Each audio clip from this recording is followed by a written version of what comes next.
Hi friends, welcome to dream world channel. இன்றைக்கி நம்ம என்ன பார்க்க போகிறோம்னா, சத்தான சிம்பிளான இரும்பு சத்து நிறைந்த முருங்கைக்கீரை துவையல் தான் எப்படி பண்ணலான்னு சொல்லிட்டு பார்க்க போகிறோம். அதுக்கு முருங்கைக்கீரையை இந்த மாதிரி எடுத்து க்ளீன் பண்ணி வச்சுக்கோங்க. நல்லா அதில் பழுப்பு நிறம் அதெல்லாம் இல்லாத அழகாக இந்த மாதிரி க்ளீன் பண்ணி எடுத்து வச்சுக்கோங்க. பக்கத்துலேயே 2 வெங்காயம் கட் பண்ணி வச்சுருக்கேன், 4 தக்காளி கட் பண்ணியிருக்கேன், 2 பெரிய சைஸ் பூண்டு ஃபுல்லாக போட்டிருக்கேன், 2 நெல்லிக்காய் அளவு புளி இதெல்லாம் எடுத்து வச்சுக்கோங்க. அதுக்கப்புறம் 2 ஸ்பூன் உளுத்தம்பருப்பு, 1/2 ஸ்பூன் சீரகம், அப்புறம் 1 ஸ்பூன் வடகம், காரத்துக்கு தகுந்த மாதிரி வரமிளகாய் இதெல்லாம் எடுத்து வச்சுக்கோங்க. சரி வாங்க டிஷ் எப்படி பண்ணுறதுன்னு சொல்லி பார்க்கலாம். ஒரு கடாயை வச்சு நல்லெண்ணெய் ஊற்றிக்கோங்க. இந்த டிஷ்ஷுக்கு நல்லெண்ணெய் தான் நல்லாயிருக்கும். ஸோ நல்லெண்ணெய் ஊற்றி வரமிளகாயும் நல்லா வதக்கிட்டு அதுக்கப்புறம் பூண்டு இதோடு சேர்த்து வதக்கிக்கோங்க.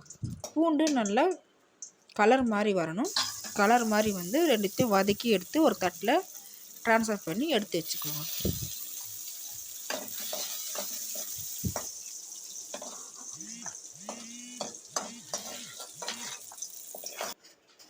இதுக்கப்புறம் அதே கடாயில் உளுத்தம்பருப்பு போட்டு அதோட கூடவே வடகத்தையும் போட்டு சீரகம் இது மூணுத்தையும் நல்லா பொரிஞ்சு வந்ததுக்கப்புறம் இதையும் நம்ம ஒரு தட்டில் எடுத்து வச்சுக்கலாம்.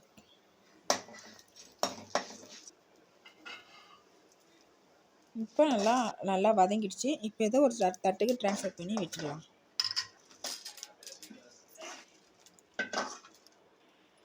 இப்போ அதே கடாயில் இன்னும் கொஞ்சம் எண்ணெய் ஊற்றி 1 ஸ்பூன் எண்ணெயை ஊற்றி நம்ம கட் பண்ணி வச்சுருக்கிற வெங்காயத்தையும் போட்டு நல்லா ப்ரௌன் கலரில் வதக்கிக்கோங்க. வெங்காயம் நல்லா வதங்கி இருக்கணும். அப்போ தான் வந்து டிஷ்ஷு வந்து நல்லா டேஸ்ட்டாக இருக்கும். வெங்காயம் நல்லா வதங்கினதுக்கப்புறம் தக்காளி நல்லா போட்டு நல்லா மேஷ் ஆகி வெந்து வரணும்.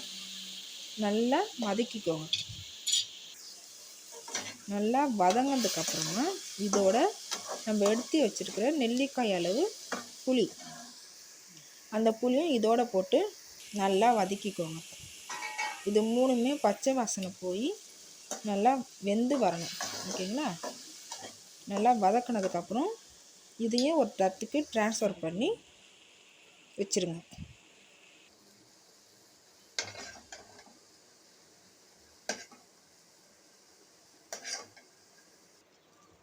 இதுக்கப்புறம் அதே கடாயில் 2 டேபிள் ஸ்பூன் நல்லெண்ணெயை விட்டு முருங்கைக்கீரையை போட்டு நல்லா அந்த பச்சை வாசனை போக நல்லா வெந்து வரணும். பச்சை வாசனை எப்படி புரிஞ்சுதுன்னா நமக்கு அது சுரலை வெந்து வரும். ஓகேங்களா?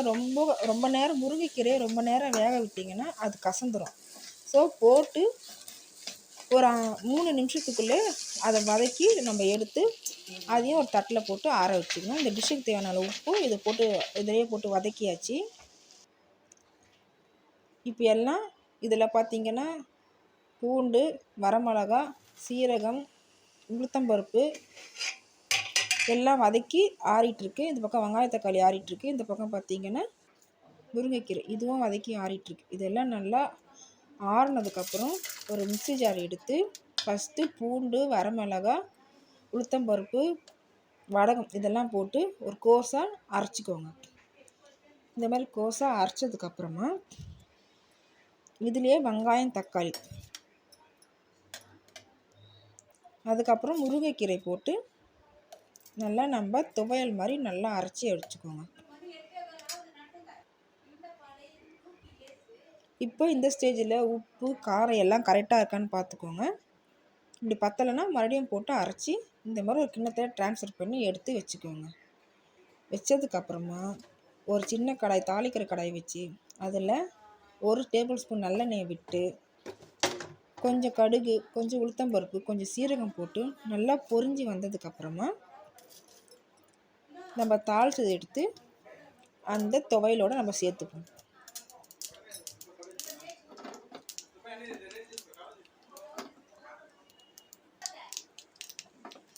அவ்வளவுதாங்க, நம்ம முருங்கைக்கீரை துவையல் ரெடி ஆயிடுச்சு.